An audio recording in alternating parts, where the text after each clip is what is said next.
Good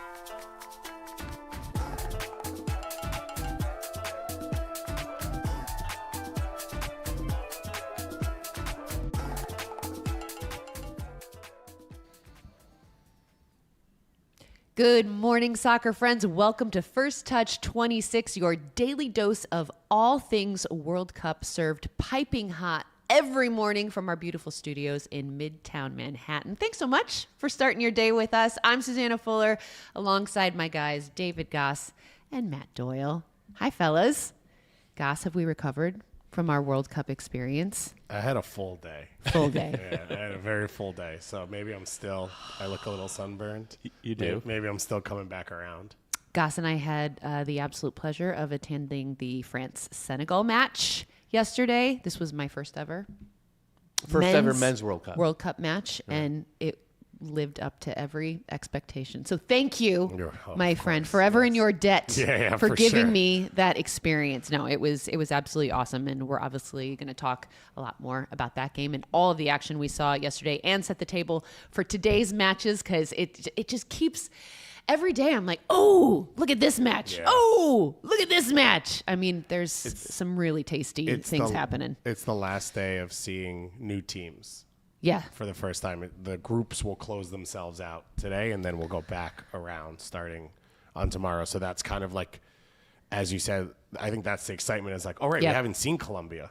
Right. We haven't seen England. And then these new teams, it's like first time to see them. So that part I think has been really fun so far. And then has thrown some real fun curveballs. It certainly has. All right, let's get into our three big things. And Doyle, I'm going to let you kick us off today. Yeah, I'm just so pleased that the level has stayed high throughout this entire first set of group stage games, because, and I know we've kind of banged the drum on this, but we all thought, maybe more me and David than you, but we all thought that there was going to be such a gap between the truly great teams and the minnows, frankly, because of the expansion to 48 teams, that there were going to be a lot of really one-sided contests. And even the ones yesterday that ended in multi-goal wins for Norway, for Austria, these games are closer than the scoreline indicates. And the teams are coming here to play. They're not just coming here to bunker. Like, there's been some really good soccer from the Iraqs of the world. Curacao even had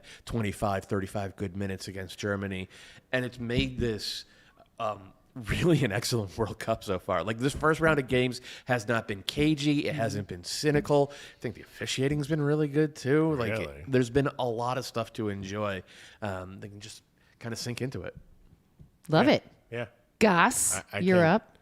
Well, my thing was that we get to see the last set of new teams today. Okay. So that last set of like excitement and interest. But I will add this one. I was wandering in my sister's neighborhood yesterday, and I literally wandered onto, by accident, an Argentine restaurant. Amazing. And they had drummers out front just playing with TVs facing out into the street. And the bar was packed to the gills with people in Argentine jerseys. And they all, every time something happened, they would all start waving scarves and stuff. And the best part was, so I stood outside and watched, and it was Argentine fans on the sidewalk, and then a bunch of guys, I think delivery guys, because they all were on their electric bikes, rooting for Algeria. Right, of course. Behind me. Yeah. So they're cursing in Arabic. The guys in front of me are drumming and singing in Spanish, and you're like, only for the World Cup. Like, when else does that happen? And if they had been, Mexican delivery drivers, they also would have been rooting for Algeria, because one of the things about Latin America, everyone can unite on one thing. We don't like Argentina. I was in a Dominican restaurant getting food before that, and one guy yelled, "Vamos, Messi." And when Algeria scored the goal that got called back, it was the only time people made noise. They all started booing him and screaming at him. Otherwise, everyone was silent, just watching the game the whole time. Incredible. That's, again, another reason why New York City is one of the best places ever to consume a Although World it looks Cup. like It's Kansas so good. City might be a good place to watch the World Cup, too. That looked all right. Not as good with the public transit. Yeah, fair. On that note, my big thing is that Gass and I took public transportation to MetLife Stadium yesterday, and I will tell you, $98, and I was like, geez, that is a lot of money to take a train and a bus, essentially. But I was so pleasantly surprised at how efficient it all went. When we got to Penn Station, I was a little nervous because there was this crazy line wrapped around the block. You basically there's 2 different boarding areas. You were in Zone A. I was in Zone B. It was actually the other way around. Or was Zone it? B was better. Oh, Zone B. Okay, well. Listen, you want to be a B guy. I'm wishing I was a B. Unfortunately, you are an A. I'm an A. But I was like, oh my God, this line is so long. Sure. Like, how is this going to work? And then once it started moving, once they started letting people in, it actually moved really quickly. And they had... how many people were there working? 500. You never stopped moving. Never stopped moving. It was a really long trip, but you never stopped moving. So, and there were just, people telling you exactly where to go, what to, have out your ticket, have out this ticket. A lot of Nixon 5 people. Yeah. Oh, yeah. Big time. Yeah. But that's what I should have said. I love public transportation. It's one of the things I love so much about New York City and having lived here for so long. And so I was very skeptical that this was going to go well, but it was super smooth. And even leaving the stadium yesterday, I feel like leaving a stadium is always just chaotic and you end up having to stand there forever. And that, again, was not the case at all. And obviously for their own business purposes, they're saying this, but all of the stuff stays open for 2 hours after the game. Yeah. So some people did hang out, I think, and they want to buy stuff. They want to hang around the stadium, watch whatever. So that, I think, helps a little bit. We didn't. But again, we never stopped moving. No. It was a little slow in one point. And Secaucus, I think it slowed down a little, and they kind of, Secaucus, New Jersey. Yes, there's no way you're having a good time. They were trying to funnel everybody to the trains to Penn Station, and there was just a lot of people crammed in a small area. So you would say it was $98 well spent? Yeah, and it was round trip, so that mattered because I didn't know that at first. Oh, you thought it was going to be $200 to go to the game. Yeah, that's aggressive. This is insane. Yeah, no, it's round trip. But, if I look at it in, 2 separate trips, then it was worth it. It was definitely worth it, and pretty well executed. So from somebody who was cynical about how this was going to go, I was more than pleasantly surprised. What a day. Right? She's lost her cynicism. What a day. For a moment. I'm just doing the math. I'm doing the math because I might be going to Norway, Senegal, and I'm trying to figure out if it's $98 from Penn Station, but there's another $20 to get up. Like, okay, I think it might just make more sense for me to buy a parking pass and drive. Maybe, but then you sit in traffic. I think the experience is probably worse there. Because I think after the game, you just sit in traffic for hours. You sit How on the far bumper. away is the you sit on parking your lot? trunk and you drink the rest of your beer. Maybe, but I think you're doing that for 4 hours. How far away is the parking lot? For what? I don't know. That's the other. Yeah. That's why. So that report that came out pre-World Cup that was like, tailgating's canceled. I don't think that was ever a report. I think what happened is a FIFA event has more security gates like set up than what I would say a normal event is, like let's say an NFL game. So they close off a large portion of the parking lot because they built out that fan center, but it's also to tier security. That's what didn't happen at Copa America in 2024. Right. People walked up to the gate with no ticket. We were checked in Penn Station. We were checked in Secaucus, and not scanned, but like enough people that if you keep showing a thing and it's not a real ticket or you don't have one, you're going to get pulled out so you don't bum rush. Because of that, they've lost a ton of the parking spaces. So I think that tailgating report was like, someone probably said to someone, you can't tailgate because there's not going to be room.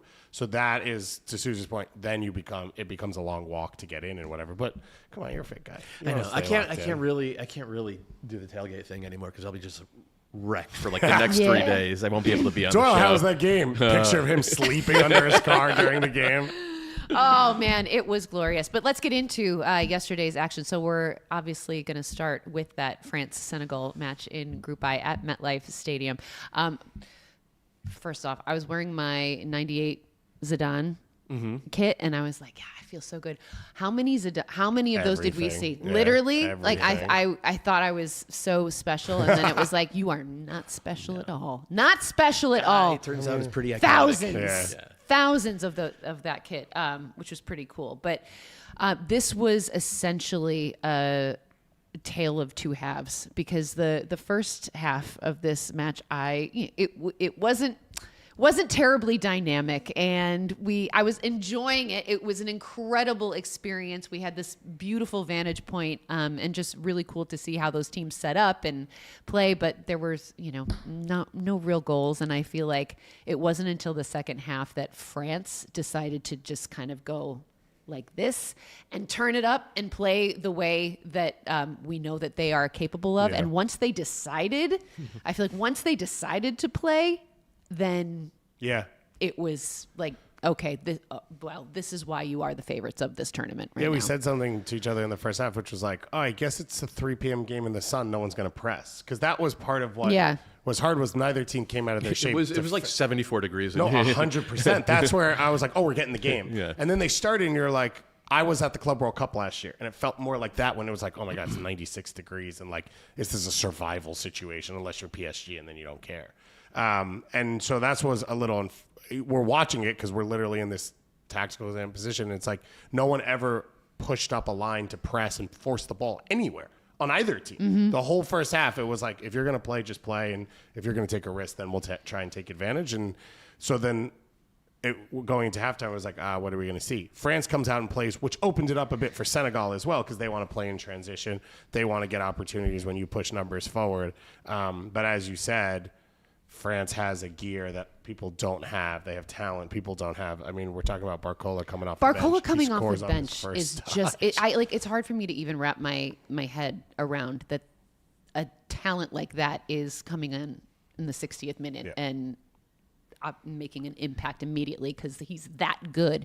But it just goes to show you like how deep this France side is, like how many weapons they have. It's scary. That attack is so terrifying and so effective and so quick. And I said this to Ian when I got home. I was just like, I don't know if there is a team in this tournament that when they are clicking that attack, there's questions elsewhere on the pitch, but there's nobody like France when it comes to the front three. In terms of individual talent, I think so, yeah. The question is, can they knit it all together? And second half, they did. Did you guys feel that because you were there, that they were playing with maybe some arrogance in the first half? You did? Yes. Okay, well, be careful. Don't say that in front of Thierry Henry. Yes. I know. Well, listen, the chances of me seeing Thierry on there slim to none. Let's be honest. That's not going to be the starting of your conversation. So what I will say is, obviously that caused a little bit of a stir. The way the Fox broadcast team, which was Ian Darke and Landon Donovan, were characterizing France's play in the first half, and then Thierry Henry took exception to it, and Zlatan took exception to something Alexi Lala said. It was kind of a mess in a way that I think TV executives liked. But lost in all that was I thought Landon actually did a good job of pointing out tactically what wasn't happening, and it came down to Mbappe making selfish runs in the first half. Right, he kept drifting to the back post, not occupying defenders, not getting to the near post, not making any kind of sacrificial runs. And you don't expect him to do the Rafinha stuff where he's making runs that he knows he's not going to receive a pass. Rafinha makes 100 of those a game. It's why even when he's not touching the ball, he has this amplifying effect on everybody around him. He makes the team better. Mbappe's never done that. He's not going to do that. But you still have to make sacrificial runs, fundamental runs, and he was not in the first half. In the second half, he did. And he scored a goal on a near-post run to open the game up. And it's the type of goal, as soon as you saw it's unfolding, like we've seen Mbappe score this goal 75 times in his career already. And it's just like, why were you doing that in the first 45 minutes? He comes down the second 45 minutes, and he's unplayable. He's unplayable. Gass and I were sitting there, and you said to me, you were like, the way this man moves. Oh, yeah. It's one of those. I mean, you see it on TV, but like he has, this is what, I think he has really big feet. And so it doesn't look like it's going to be smooth. And then it is smooth, but the way he literally glides. And I think one of the things with him is the way he moves with the ball and without the ball are so similar, which is like jarring because most players aren't like that. Every movement he makes, from where we are, you could tell it's Mbappe. Like if he had no jersey on, if you couldn't, and you can't really see, it's him because of the way he moves. I would say in the first half, he was in two or three pretty good spots. He had bad touches. Yeah. So he was off. The other thing about this team is I think there's still some development too. You never play through Mbappe because that's not who he is. But the team was built around him. And I think it's built around Olise now. And he has to come in and control the game. That's what's going to take them to the top level. And look at the first goal. It's Olise's pass that opens up the game. He is the one who comes inside and has that vision. And I think in the first half, he was staying out wide because Dembele's space was more central and Mbappe's place was more central. And then clearly at halftime, there was a message. This is your space to take, and you can go and control the game. And I think he's the one in this group. It probably falls similar to some of what Griezmann did in the past, but is elevated to a level he can't get to and specific to him. And it's an addition to what they used to be. But he's a young guy, and this is an established team, and like how much of it is going to be on your shoulders. And my hope for them is coming out of this 90 minutes. It's like, this is who we play through. This is how we play. And if Mbappe's getting goals, he is not going to care. Yeah. It's remarkable. Mbappe becomes France's all-time leading goal scorer with 58 goals, passing Olivier Giroud.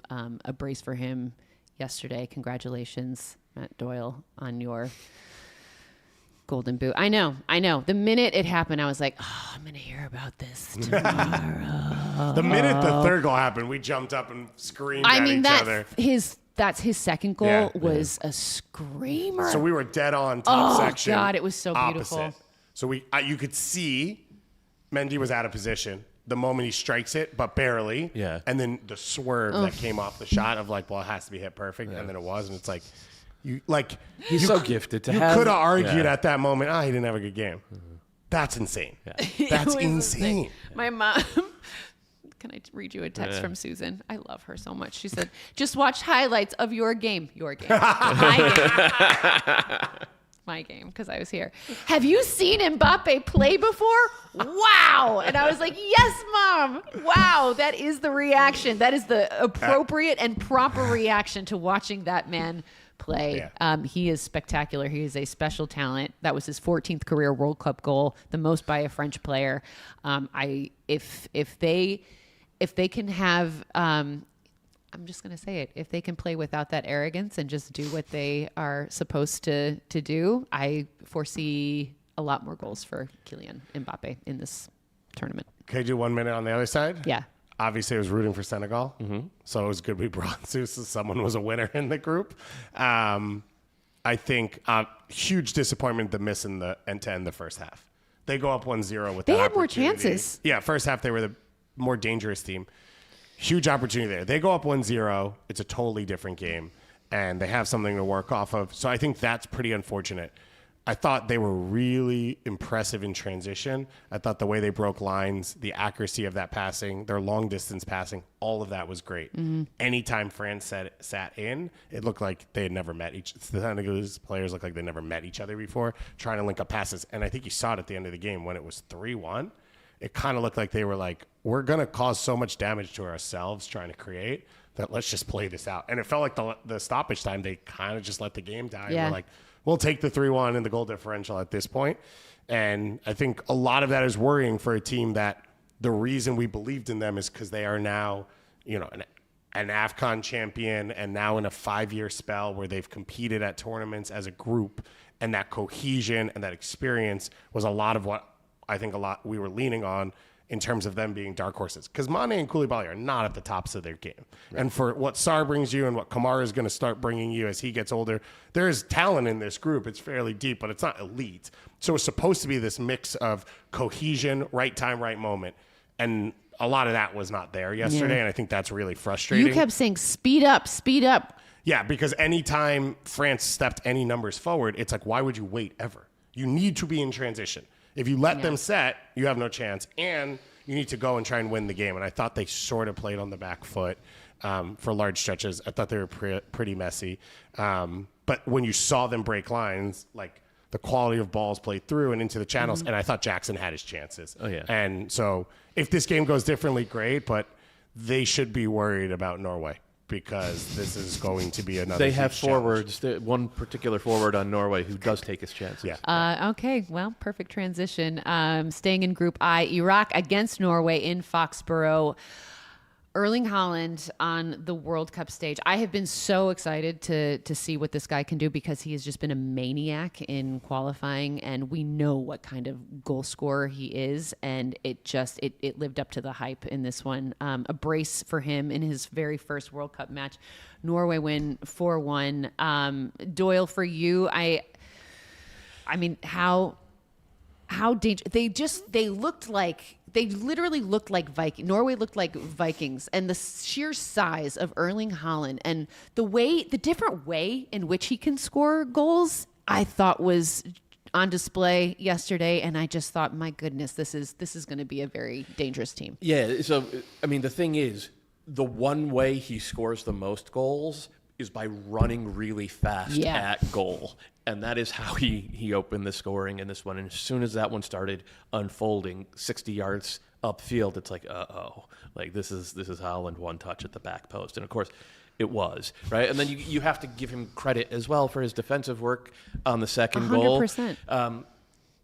I mean, it's tough, and I think we're going to hear the usual people, bag on Iraq for trying to play out. But Iraq were good playing out for 75 minutes in this game, and like they clearly wanted to make the point that they weren't here to be afraid of the moment and afraid of the ball. And for 75 minutes, they gave Norway hell. Like they had a very good goal. They had like several other chances. This was not 90-10 Norway. It was more like 60-40, and they just happened to have the best player on the field. And he tilts the game in a way that very few players in the world do. And to the point where Odegaard he was invisible. Yeah. He had a terrible outing. I mean, I know he had an assist, but by his standard, he had an outing, and it didn't matter because of Norway's ability to get downhill. We talked a little bit about Bob and Sorloth. Are you surprised that they went with Sorloth? I am. And I know they've done that a little bit, and I wonder if that was just like, hey, it's our first game back in 30 years in the World Cup, almost 30 years in the World Cup. And you've been with this program, for, I think Sorloth got his first cap 11 years ago. Like, here's your reward. But you're a super sub because Norway's best 11 to start these games has Oscar Bob on one wing and one forward up top, and it's not Alexander Sorloth. Like, he is a super sub. And not to use it as a negative term, Sorloth is one of the 8 Nepo babies in this team too. Like his dad was an international. I mean, it's not a negative with these guys. You can't call someone that. Okay, legacy. Yeah, okay. The Bergs have 5 family members that have played in the national team. Obviously, Haaland. It's the weirdest thing about Norway. I mean, there's only 30 people in the country, so someone. And the rest of them are all cross-country skiers, so it's and winning gold medals. Yeah. So but he's part of that as well, as you talked about the return and what it means to the team and all that type of stuff. We also had our first meat wall goal in this game, which I hate. Did you coin this phrase? No. This is in meat tactics wall. And I had never heard this before. Premier League analysis. Social media is came up with it, and it's what Arsenal did to win the title. You station your several big guys in front of the goalkeeper. You set a pick. You set picks elsewhere. All of this is supposed to be legal. All of this is supposed to be you blow the whistle. Minnesota United did a ton of it in MLS when Eric Ramsey was here, and you just you turn it into a meat wall, like a lot of big dudes in front of the goalkeeper to effectively remove him from the play. And we hadn't seen any true meat wall goals until the third goal in this one. I replayed that highlight probably about 10 times so I could effectively see the meat wall. The meat wall. Yeah. You were hungry. I was hungry also, but no, it actually made a lot of sense in that context when I looked at it a little closely. On Iraq's side, our good friend Valer he was in the building. And he posted a video on socials after his reaction after they scored, which was their first World Cup goal. I mean, it was just you could just see what it meant to them, which was pretty cool. How will Iraq be feeling after this result? I mean, I think if I told Valer 2 days ago, you lose 4-1, he'd be like, oh, great, we scored. We had the moment. Yeah. Especially if you tied 1-1. He was pissed yesterday. Was he? I think he didn't feel like 4-1 was indicative of the performance. It was not. Yeah. If you had said before the game you lose 4-1, probably, okay, we scored. Yeah. But 60th minute, if you told him 4-1, I'd have been like, what the hell? Iraq are in this game. And I've had experiences where your team is the underdog and you have a good performance and you get 24 hours where people remember that, but then the score is all that people remember in the future. And in 20 years when Valer is talking to people and it's like, well, we had a great opener against Norway. We played really well. We lost 4-1, but it wasn't indicative. People are not going to remember that or care. So I understand that frustration. And I think it also resonates to, as Doyle said, how well they played. And I think there was not a ton of belief maybe 24 hours ago that they could really hang with this group's just a monster. Yeah. There's just nowhere to hide for Iraq. And now I think they'll go out with some confidence saying, all right, we could play with if we could play with Norway, who are the technically top qualifying team in UEFA, we could play with these other two teams. Are they going to go win? Probably not. Are they going to go to the group? Probably not. But they should have the belief that they can go out and play with these teams.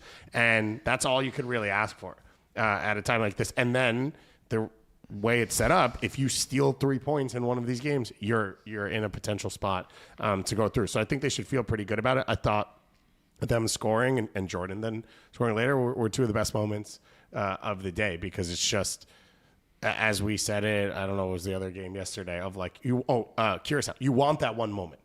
You got to, and Valera's videos on our First Touch socials, his reaction, and perfectly cameraed from him, so respect, because I'm not good about stuff like that. It was just that emotion, and that's that release that you're looking for from these games. Yeah. All right. Before we turn our attention to Group J, let's quickly take a look at the Group I standings as they are right now. And Norway, because of that goal differential right now, are on top, but France obviously right there after their win over Senegal and Iraq. So do we think we'll see much shuffling of this, or does this kind of look how...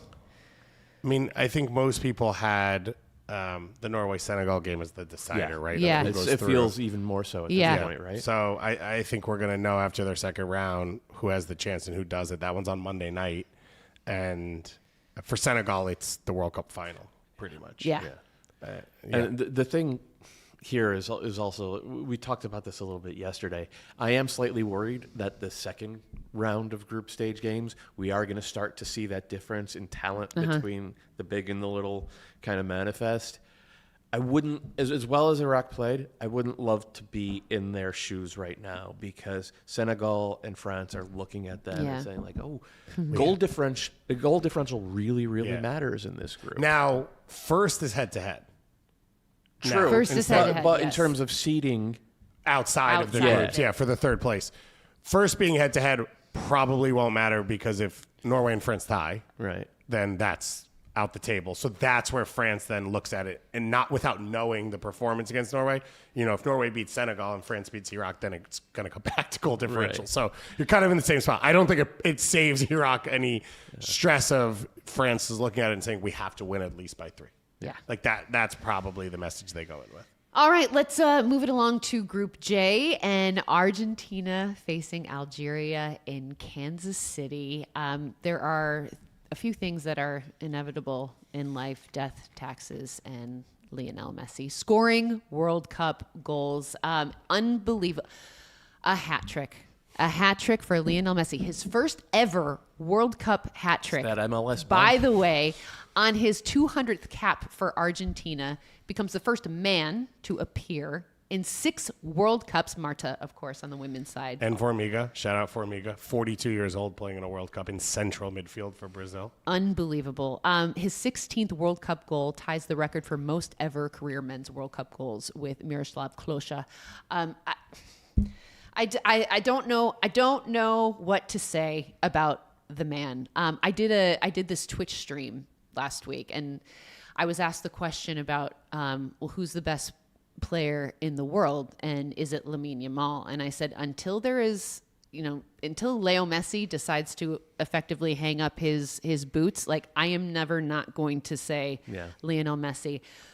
The way this man affects a game is unbelievable. It's unbelievable the way his technicality, and you see it even more when he comes off, and the players that come in, and how the level just drops. Completely different. You're team. like, what? Like he's just exceptional, and I'm running out of superlatives how to talk about this man and what he does. Doyle, I'm going to let you take it away from here, because I'm at a loss. The funny thing is, with Mbappe's brace, he had temporarily jumped ahead of Messi in the all-time World Cup golden boot. And then Messi was Messi goes out and answers that by scoring his first ever World Cup hat trick.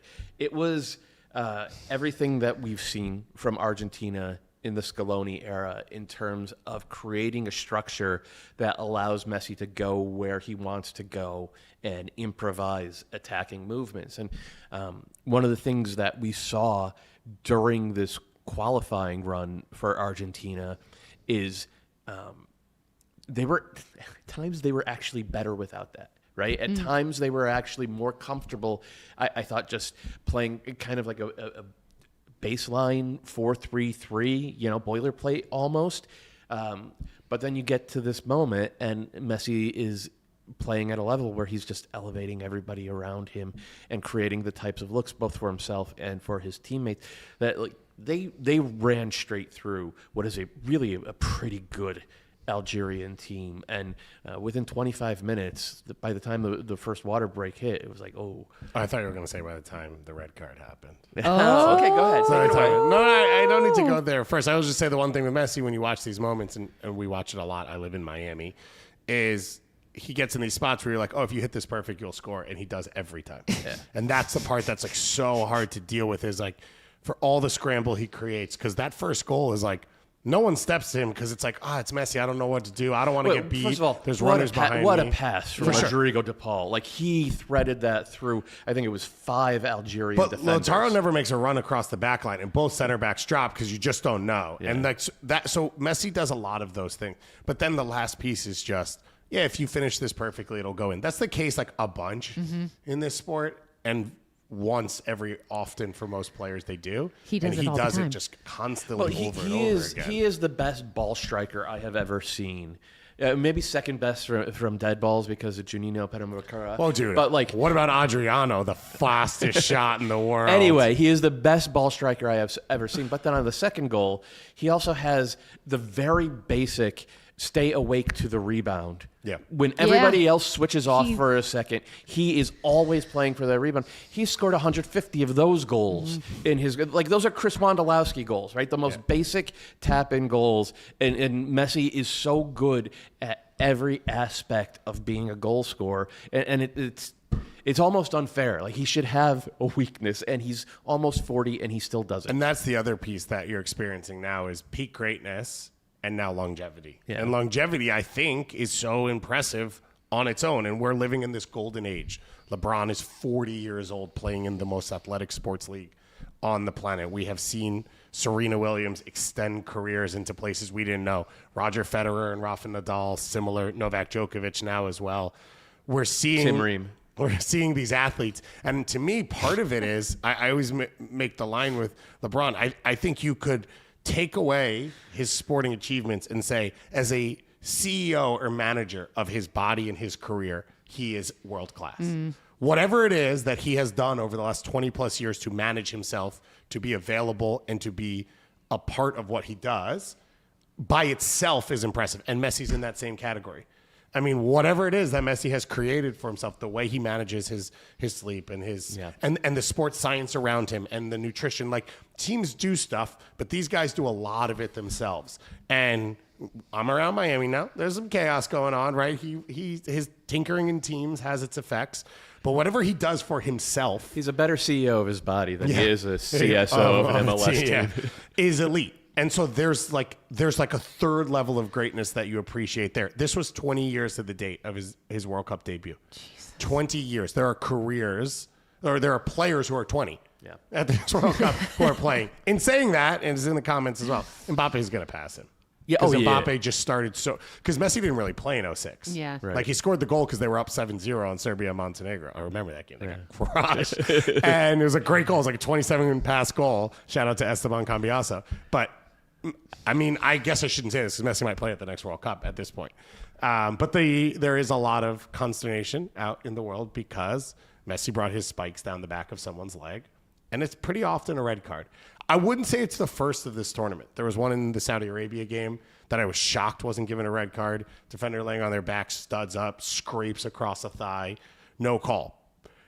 All of this is odd in the context of the red cards that were given in the opening game, right? Mexico, South Africa. And it's almost like they course corrected overly straight out of that. Yeah. That the refereeing association was like, oh no, we can't just be giving out 10 red cards a game. And then they overdid it on the other end. Most people will say what I just said has nothing to do with it. It's Messi. And Messi gets away with it. And Messi he did get away without getting even a yellow card. Yeah. Yeah. And so it would have been 1-0 at that point. Yeah. And it would have been Messi out for a game after that. And it would have changed the entire tournament. And instead, we're spending today talking about how Messi's a CEO. I would say maybe not, because even if he had missed a game, this Argentina team, like I said, during qualifying, they were so good even without him. Mm-hmm. I don't think that they would have been all that rattled about play. And also, it's Argentina; they're fine playing, 10v11 against that part. I think less than the Austria game coming up, where you don't have Messi. But to your point, it's a pretty good Argentina team. And then Alvarez coming back is huge in this, because he's coming back from injury. Do you think he gives the same runs up top and it's just a swap for Lautaro? I don't. So I think Lautaro is still the starter until he's not the starter. Do you think Almada comes out of the team, or do you think Alvarez doesn't start? I think Alvarez. Holy crap. Yeah. I mean, it's what you want. Respect to Julian Alvarez if he's able to not blow this Alvarez thing up does not have the goal scoring record at the national team. I think he's got 15 goals and about 50 caps. Like, he's been good, but he hasn't gone and taken the job away. And you don't change the formation and the tactical approach to get him into the game. Almada is not as good a player, but he fits better. And as a Knicks fan, you should understand that fit sometimes does trump talent. Sorry, I can't hear over my ring. I'm a ring sculpture guy. Everyone knows that. Wow. Yeah. Wow. Just a truly sensational performance. Argentina, I think if we're talking about like the favorites in this tournament, France showcased that they are indeed a clear favorite. Argentina showcased they are indeed a clear favorite. Like, those were no question. Of the 5 teams that I think were we've seen those 2 deliver. Yep. Spain did not deliver. No. Really frustrating. And we'll see the other 2, Portugal and England today. Yep. It'll be very interesting. And Colombia. Colombia. Vamos, Colombia. Oh, God, I really need Harry Kane and Luis Diaz to have big days today. One more before we get into today's stuff. But I didn't watch this one because this was the midnight... The midnight showing, the midnight special. Austria and Jordan from out in the Bay Area. Austria gets the 3-1 win in this one, but this was a game that I think you said it was closer than the scoreline indicated. I watched Jordan's 2 friendlies before this World Cup because I didn't watch a ton of them outside of Asian Cups, and I done a bunch of research on them, so I wanted to see what it looked like. And I thought in the Switzerland friendly, like opening 10-15 minutes, you're like, oh, okay, they can hang in this. And then they just got obliterated, and their lines were a mess, and they were all over the place, and that was out of possession. There was like nothing in possession. Yesterday, almost 40% possession. They found spots in the channel to attack a little bit. They connected a little bit. They didn't. I mean, this is Austria. A bit of Austria's problem is without the pressing options, they don't really create a ton in possession, and it's only gotten harder with the injuries coming into this World Cup with Baumgartner not in it. So maybe I'm over compensating there or overstating, but I thought Jordan looked competitive. I thought they were in the game. They obviously tie it up in the 50th minute at 1-1. They were the better team for the first 15 minutes of the second half. They really were. Yeah. And then Austria made some subs, and they were the better team over the final half hour. And credit to Ralph Ragnick for making some subs. And Jordan just doesn't have. They just don't have the depth to go to. So the subs, it felt very much like Salami made the subs because he had to, not because he wanted to, and not because he thought he could change the game. And that's going to be the nature, to your point, of the next game. Like, as the tournament stretches along, how much do some of these teams struggle, even though there is a decent amount of rest. But But this is another check for a team that we were worried was going to be overwhelmed, and they came here and they didn't look overwhelmed. They lost, but they didn't look overwhelmed. First ever World Cup appearance for Jordan. And they didn't look scared. No. Like they came out there to play. Yeah. And they could have wilted at halftime because you go in 1-0 down and you're like, oh, we didn't really create much. But instead they came out and they gave their fans those 15 minutes. And hopefully next game they can get 45. Yeah, like that. We've talked a lot about those moments for teams like that. Curacao had one when they scored their first ever World Cup goal. Yeah. Jordan had that last night when they scored their first ever World Cup goal. So those are the building blocks, and hopefully you build from there. All right, let's take a look at Group J standings before we move on. And there we have it. Argentina on top, followed by Austria with 3 points as well, and then Jordan and Algeria. Again, same question. Is there going to be much change from what we're looking at now? I had Algeria finishing second in this group. I was actually underwhelmed by the performance against Argentina. I thought they were I didn't think they were cohesive offensively, although I did think as the game wore along, there started to be more individual moments of burst and beating guys 1v1. And I thought defensively it was a scramble the whole time. It's going to be a question with Mahrez's minutes, I think, just at his age. Yeah. So they choose to bring him off the bench in this one. I think that was smart. Because you're shipping this game is your point? Yeah. Which, fine. But at some point, you're going to need him to play. No, it's fine. He played the final 25 minutes. Sure. It's not like he's going to come into the next game cold. Yeah. So, look, Algeria were not good enough. If you compare them to what Saudi Arabia did 4 years ago against Argentina, if you compare them probably to what Austria will do against Argentina, I think that they'll probably go into film session this week and be pretty disappointed. But this team's to me, it's a coin flip between them and Austria, and I would actually probably come down in favor of Algeria because I do think they have more ways to change the tempo of the game and maybe take Austria apart a little bit. And then the other piece for Austria is we kind of know, not only are they a bit one note because of what they do, but that game's going to be outside. Yeah. And I think the heat's going to affect Austria maybe the most of any team. They're high pressing, high tempo from a mountainous place that doesn't really have the same climate as Kansas City in the summer. So I think that's something to really watch out for with them, and they seem to handle it pretty well, but Levi Stadium is a different vibe in terms of climate and all that. Also, can I just say, we've all been pretty this is crazy with the tickets, and it is. The money that this stuff costs is nuts. I thought the stadium was going to be empty. This was a 9 p.m. local time kickoff at a stadium that is impossible to get to between Austria and Jordan in the Bay Area, and people were there. I have no idea where they came from. I don't know who they are, but people were in the stadium, which I was shocked by when they came in off the setting shot. I'm curious to know if people are getting tickets last minute because I'd heard that process was kind of a nightmare, and so I'm wondering if people are just I have an opportunity to go watch a World Cup match. Yeah. And the one thing I assumed before it started based off the friendlies we had seen was I think the fan bases are going to be the strongest we see across most countries because there's such diaspora communities in Canada, the U.S., and Mexico. Yeah. And I think that's a piece of it, right? Any Jordanian in the region who can afford it is going to go, which if you put a World Cup in South Africa or Brazil or Russia, there's just going to be a segment of the countries that can't do that because they're not geographically close and can't afford to. There's some people, no matter what, in the U.S. I don't even know where the Jordanian diaspora is in the U.S. I chatted with a Jordanian guy in Austin, Texas, and he's like, you're looking at him. Okay. So that's how he seemed to say it. I don't know if that's true or not. I don't know where the Austrian... Because I have cousins who are, Syrian. I have cousins who are, I mean, they're larger populations with larger histories. Yeah. Also, go to Wadi Rum if you've never been. So I think it's the most beautiful place in the world. There you go. I haven't been to many places.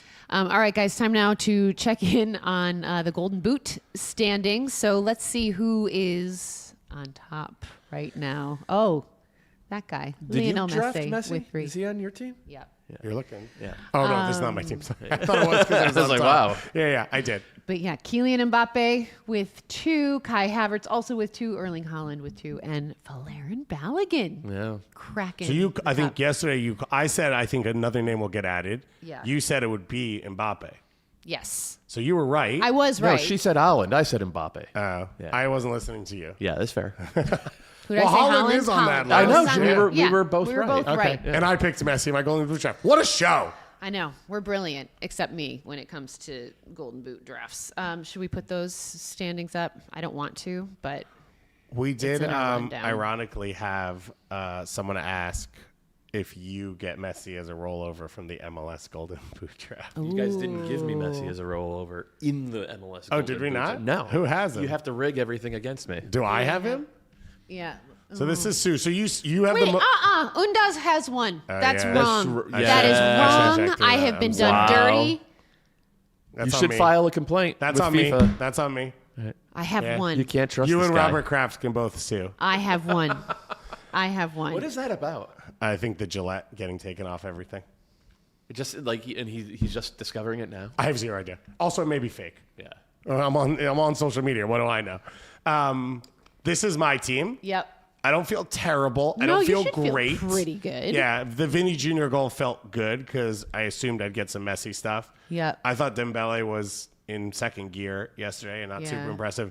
And then as we talked about, Doku had the, I think he set the record for most being tackled the most times in that game. But it also shows the high volume of everything that he's going to do. So listen, I'll survive off that one. And Japan played their toughest game. Yep. So hopefully there's more goals, especially if Tunisia keeps firing coaches. All right. And so here's a look at Doyle's. How do you feel? With 3, Kylian Mbappé. I feel all right. I'm frustrated because Arthabal should definitely have had one.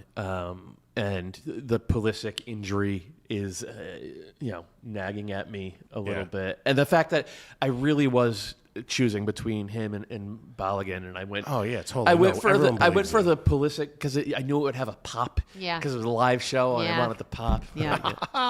Playing to the crowd. Should have thought more long term. You're gonna lose something. Are we gonna you show were Tom's desperate. or just ours? Yeah, we have Tom's team. Okay. Tom still has one more person to go. I think he has Cristiano Ronaldo in his group. Yeah. To go, and Okay. he has Haaland. He went high on Julian Alvarez. Darwin Nunez pulled out at halftime for one of the worst performances in World Cup history. But he did lean on Isak, and Isak looks pretty fit. Yep. If he's fit, he's going to score goals. And as of now, they're already out of the group stage because at worst, they're going to finish with high enough goal differential. I'm so mad at myself. I think I even said to you like weeks ago, I was like, I feel like Erling Haaland is gonna just score, like pile on the goals in the group stage. Like he could win the Golden Boot, and then I didn't pick him. I didn't pick Mbappe. I picked Harry Kane. So it's. Let's see. Thanks, Suze. It's a lot of pressure. A lot of pressure. All right, guys, let's move it along to our North American soccer segment presented by soccer.com. Today we're talking about Cyle Larin and Canada as they head into what is going to be an important match with Qatar on Thursday. Larin came off the bench in their opening match against Bosnia-Herzegovina, scored in the 78th minute after 606 days without a goal. He's finally back on the score sheet. His last goal was against Panama back in October of 2024. And he basically came on and just had an immediate impact on that match for Canada, which raises the question, should he be starting? Should Jesse Marsch insert him into the starting 11? I think it's a reasonable debate to have. I don't think Taniolo O'Shea's done enough to guarantee that it's his spot. So I think there's like a multi-debate here. Should the spot exist or should it be a different player? We've talked about Nathan Saliba and changing the shape a little bit. Then if it does, who's the character in it? Who plays alongside Jonathan David? Cyle Larin was the go-to piece for John Herdman in the previous regime, and he carried them to some really strong heights. His club form has been up and down as he's bounced around and tried to find new teams and find minutes, and finished with Southampton where he started to get on the field and get opportunities. And so I don't think he was as sharp coming into this camp maybe as a Tanny was or as he has been in the past. But he takes that goal really well. He finds the space really, really well. I don't know that he'll create as much as Tanny will for you, but I think he understands the role of playing off Jonathan David. I think he'll occupy center backs, and I want Jonathan David to be the high guy. I think I've already lost that battle. He's wearing the 10. He's going to drop in. He's going to get the ball. If that's the case, then you want to create as much space as you can for him to charge into. I think Cyle Larin does a lot of that when he pulls center backs a little bit higher. It might be a fit and talent question yet again here because I think Tani has obviously surpassed Cyle Larin in terms of talent, but the fit with Jonathan David has not been great. Like, they don't seem to have a ton of chemistry, even though in theory I think they should, because both of them are really well-rounded number 9s, but they don't have the I go, you stay. You know, it's always a little bit confused. That said, it is a luxury to have someone like Cyle Larin coming off the bench. He's a little bit older, so maybe having him for 30 minutes to empty the tank like he did in that first game makes more sense than running him into the ground, and then you're kind of stuck with 65 minutes. I have to make this up. Now the sub would be Taniolo O'Shea, but he's a different type of center forward. So I don't know. The other piece is you have the luxury with the quality. It's a tournament. Do you just ride a hot hand? Do you just say, Kyle scored, let's see if he's confident, let's just play it, and you can make a sub at 45 minutes or whatever it is?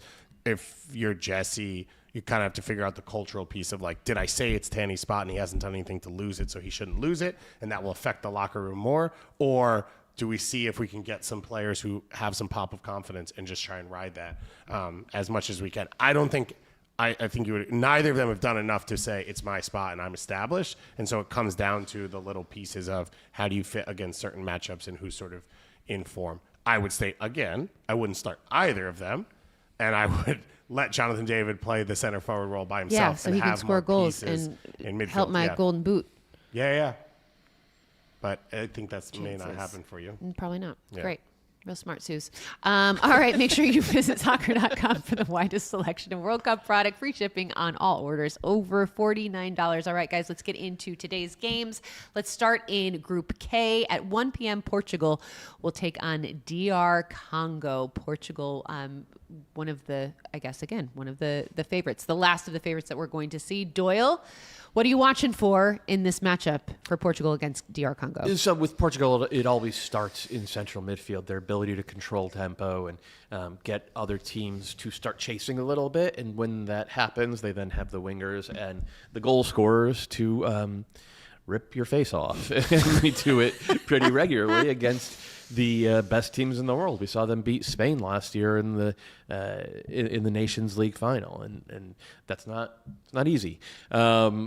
I look, if we're going to have a first-time World Cup winner, I think it is going to be Portugal. It feels like they're ready.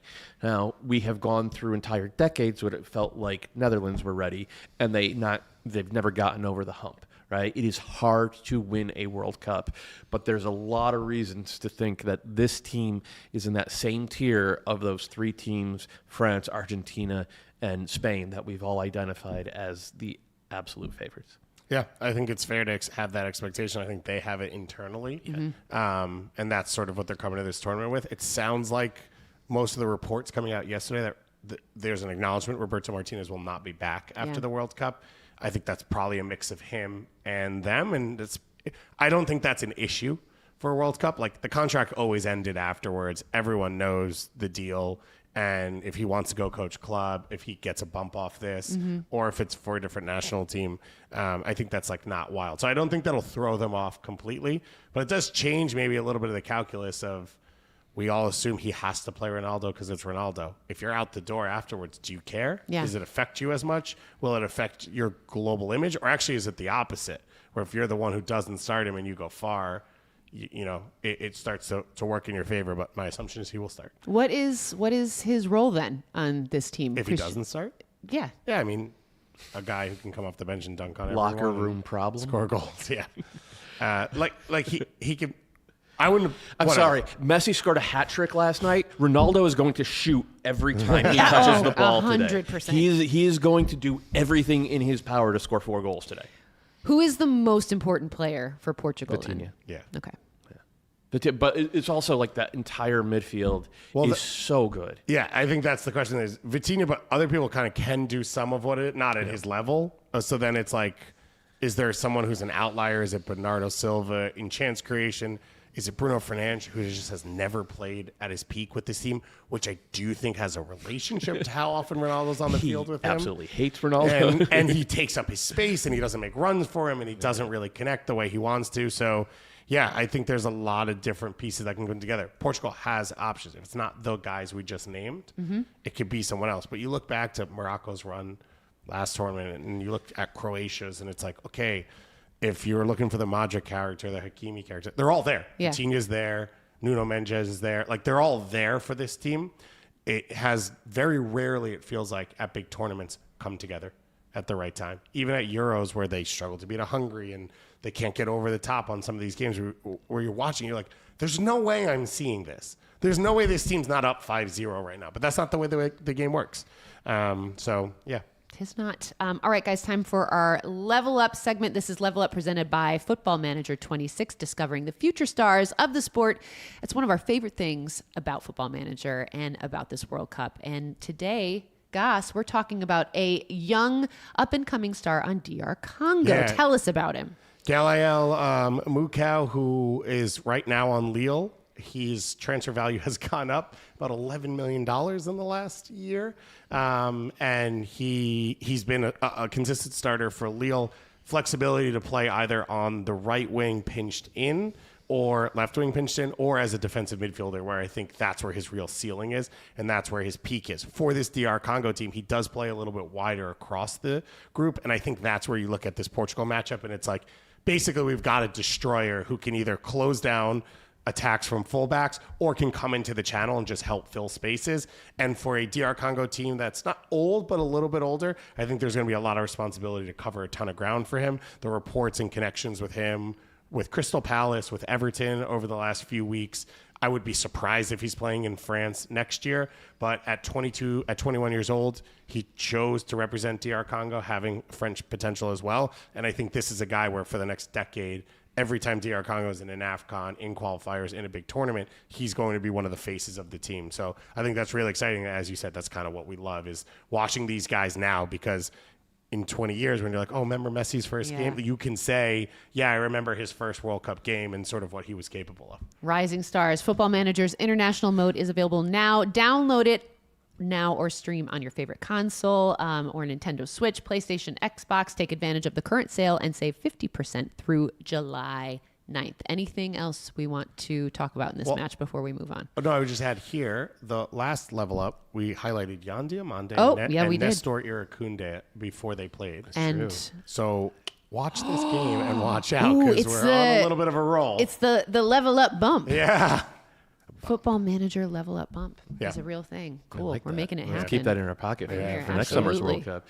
One more thing from this. Lumumba Veya, do you remember him from AFCON, the fan who is a salute to Patrice Lumumba, the original president of, it was Zaire then. He will not be in the stands for this one because he is still in quarantine. But he, I think, will be out by the time the second game is on. He's official part of the traveling party. Is he? Really? I didn't realize that. Yeah, the players asked the federation so that he wouldn't have any issues with travel and stuff. So he was brought in, I believe, as an official part of the FA to come to the tournament. That is some good vibes. It's awesome. That is some awesome vibes right there. All right, guys, let's move it along to the 4 p.m. matchup, which will see England face Croatia in Group L action at Jerry World in Arlington, Texas. All right, Doyle, it's time now for our First Touch Tactics Board presented by Football Manager 26. And you're going to give us a little information on what we can expect from England. Is that correct? Yeah, it's skewed pretty conservative under Thomas Tuchel to the point where it's not exactly a crisis in England fandom, but the English fans I'm talking to are like, it has to be put up or shut up. Like, this has to work. If it doesn't, there are going to be obvious reasons to criticize the coach for the squad he selected, because it all comes down, it all lands on the shoulders of one guy. One guy who I'm hoping puts away a lot of goals today, and that would be Harry Kane. All right, let's take a listen.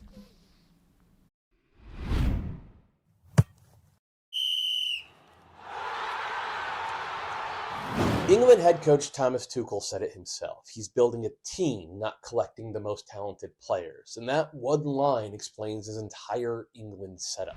His fullbacks don't attack. Instead, they hold shape and protect against transitions. That's why Trent Alexander-Arnold isn't here. His whole value is going forward, and Tuchel doesn't want that from his fullbacks. His number 10s, meanwhile, stay high and narrow in the final third. They don't drop deep to pick up the ball. That's Cole Palmer's whole game, so he's gone too. The system is structured and conservative, and it creates one massive problem. When you strip out your most creative players for tactical reasons, someone has to make the game. And that someone is always Harry Kane. Kane is the one player Tuchel gives total freedom to. He drops deep, links play, holds the ball up, sends runners through. He does everything. But that means when Kane's quiet, England might not have a way to solve problems. No Trent unlocking from deep, no Palmer driving the game forward. So it's Kane's team, and at a World Cup, that could be a masterstroke or a ticking clock.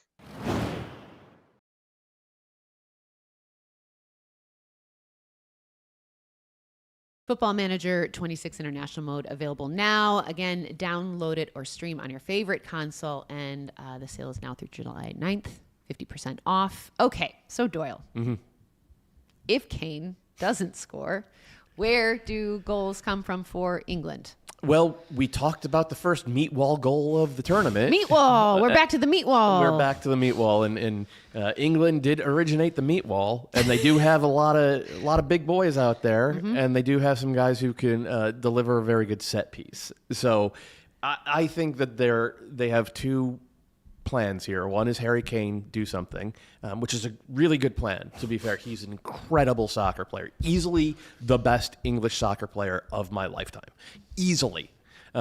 If that doesn't work, they will get a lot of set pieces and they will probably score on a couple because they are excellent on restarts in a way that I think, to be clear, is cheating.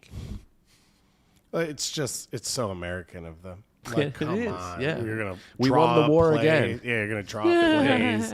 Bill Belichick's coaching this team. Greg Popovich is just so boring.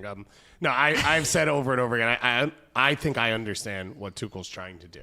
I think he's looking at the history and saying we packed all the talent in and it didn't work. So how can I build a team? And he's got to do it pretty quickly. Right? He hasn't had the job that long, and some of the personalities he's got to bring into it. You're figuring out who can be those pieces. I think he's simplified to an extent mentally for a lot of people of you are a star, you are a role player, you are a solid piece of the core, but not at the level. And maybe that makes things a little bit easier in the group, as well as it sort of cleans it up for people in terms of their own roles and responsibilities. And I think as well as some of the conversation around the roster release, but now is every player getting asked who the starter is? Is Trent Alexander-Arnold going into press conference after press conference at training and whatever being asked about it? Is Reece James being asked about it? No. Everyone knows what the groups look like.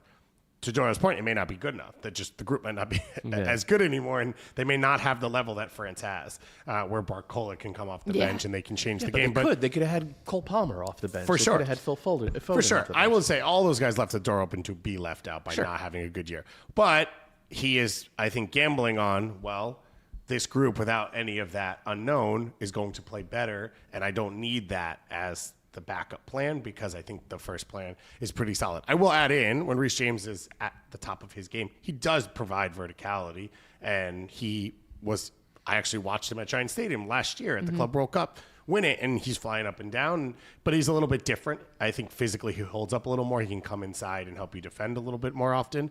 But yeah, this is going to fall on Kane. And then the just huge unknown is Jude Bellingham. He's already had moments at international tournaments where he's the best soccer player on the planet. Yeah. If he does that, now we go into a whole nother stratosphere. He doesn't seem as comfortable in this group, and it doesn't seem like it's happening. He doesn't have his best friend Trent on the team either. Yeah. So friendship is key. Listen. Yeah. Why do you think this works? This is power of friendship. Yeah, exactly.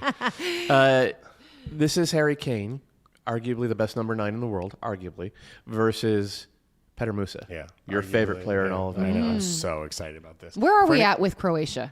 For anyone who doesn't know, Petr Musa probably will start up top for Croatia. He plays for FC Dallas. Since he came and getting to watch him, it kind of feels like, and obviously not because Dallas bought him, but like when you find a band early and then they get big, I think Musa's about to break out, and I'm like, you're like, I was there first. Yeah, talk to me I've about. been there since the beginning. Playing in construction sites in Dallas and watching them barely make a playoff spot. But he is a very complete center forward, and I think the reason he's in this team is because he's big, he brings size, he challenges with center backs, but his feet are pretty clean to distribute play, and he seems to understand the role ahead of this midfield, which is the real strength of this team. He also is 25, so he can do some running maybe that other pieces in this team are not going to do. In watching Croatia get ready for this tournament, there are a lot of elements we've seen in the past. One of the ones I worry about is it feels like their possession, where in 2018 especially, possession very high. They're very methodical about it. They take their time. They find a weakness. That possession feels like it's dropped a little bit because there is maybe a little bit less confidence that they can cover over the back. And so if it happens in the middle third, they're just not going to be dangerous. And that's what we saw against Belgium in the friendly in Croatia 2 weeks ago. It was a lot of middle third possession, and then Belgium took their chances and they went in transition and they scored. For Croatia, it has to be attacking third possession. So the game has to come higher. all that responsibility is going to end up falling on Modric. But this is the perfect start for them, I think. I will push back just a little bit, and I will say I think the strength of this Croatia team this generation now is along the back line. Yeah. I don't think it is the midfield anymore. But the back line can't win. Like, someone's going to have to score a goal at some point. And I think with set pieces, baby. But I think with that back line, play higher. Like, have the confidence to play higher. Believe that you have the cover behind you, and then be around the attack a little bit more. Get Perisic into the attack more often because he's higher up the field. And I just thought they were too passive over the last 2 windows where I don't think they survive a full tournament run playing that way. Croatian meat wall?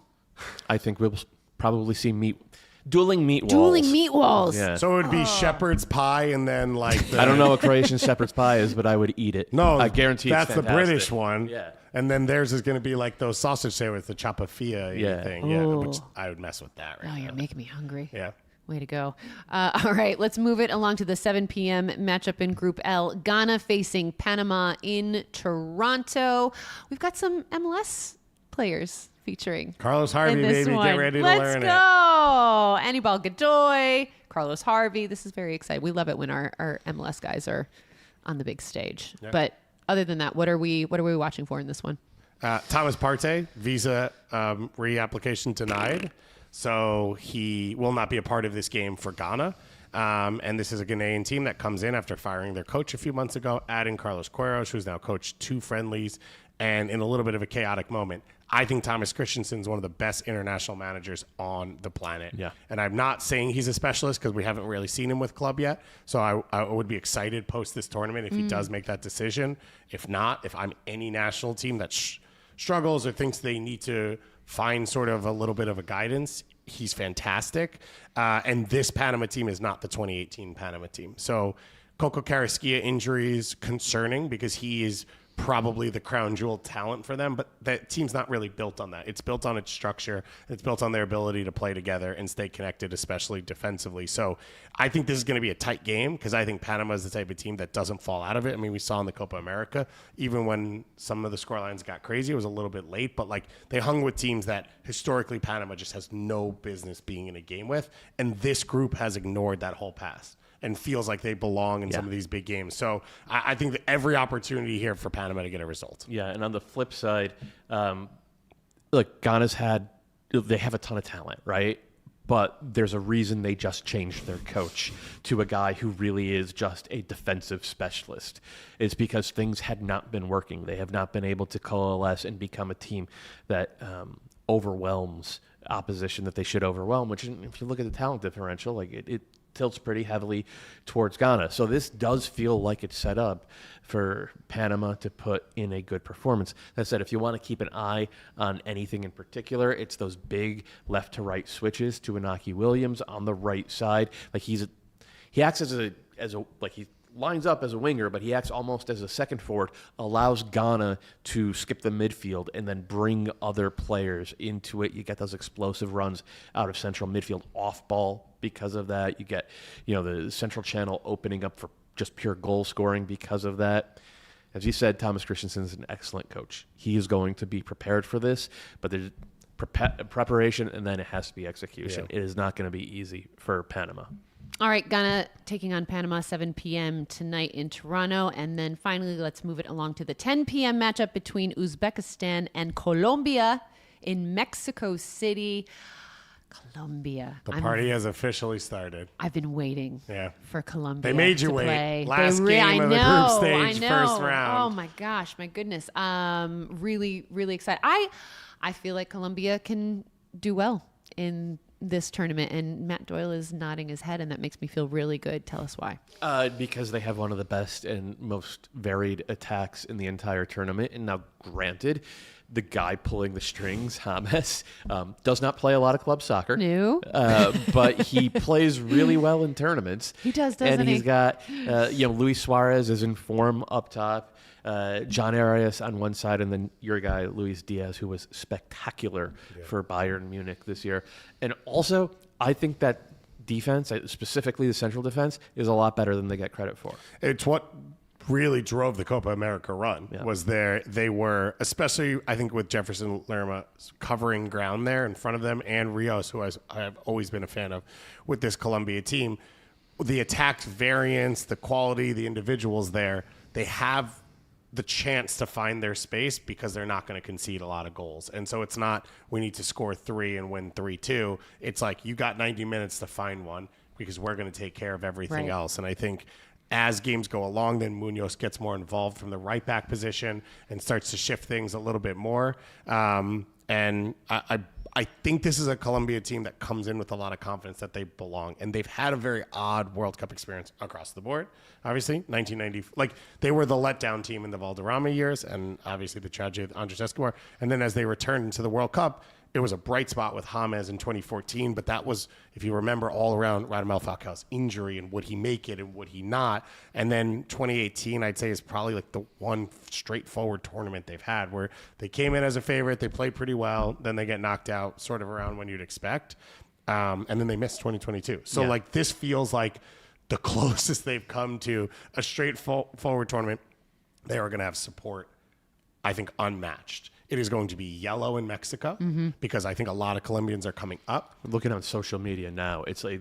I mean, look in New York City. Look, I was in Miami in 4 months. Everyone just wears Colombia stuff. We talked with Andy Dosa, one of our friends, about James Rodriguez, his legacy. Celtics fan. And he said the American-Colombian community has been waiting for this for 32 years, since 1994. This is when they get a chance to represent their community and be around. It's a massive diaspora population in the U.S. And so I think they're all going down to Mexico, and then they'll go to Miami. So it could not have been a better draw for this team. It's a good little vacation. And I think that's just going to be a huge part of this. And I want to bring it back to what Dave was saying about England, about how there's some clarity now in terms of you're the star, you're the hub, you're the role player, you're the specialist. Colombia kind of naturally have that in this group. Like everybody knows it's James who's going to be pulling the strings, and everybody is happy to run for him. Luis Diaz is just his nature, right? He's going to be a tireless worker. But same for John Arias on the other side. And then Luis Suarez, because he's had this interesting career, right? He's a star goal scorer for a legitimately big team in Europe, but he wasn't just gifted that as a young player. He had to earn it. He works hard in a way that you don't always necessarily. So they get this really good defense from the front, and then they have, as you said, defensive midfielders who cover a lot of ground and are in their prime. This is a fun dart. If you told me a month from now that we're previewing Colombia in a semifinal, I would not be surprised at all. The fear is the depth. They just don't have the depth that the other teams from Portugal up have. They probably don't even have the depth that Norway has. So that's the fear with them. And then James is obviously his age. It didn't matter in 2024 for Copa America because they were able to stay healthy and stay, get their first 11 out there a lot. That's the real fear for them. On the flip side of Uzbekistan, they are known for their defensive solidity. They're going to play 5 in the back. They played their first friendly over here against Canada. It was brutal. A physical experience, and I'd say most of the Uzbek tackles were about 30 seconds after the play had ended in their area. So this is going I think I actually ready for battle. This Uzbek squad is going to be one that does look shell-shocked coming out the gates. And so I think for Colombia, if you can take advantage of that and get the goal, the crowd's going to get on your side. I mean, think back to what those Brazil crowds sounded like for Colombia.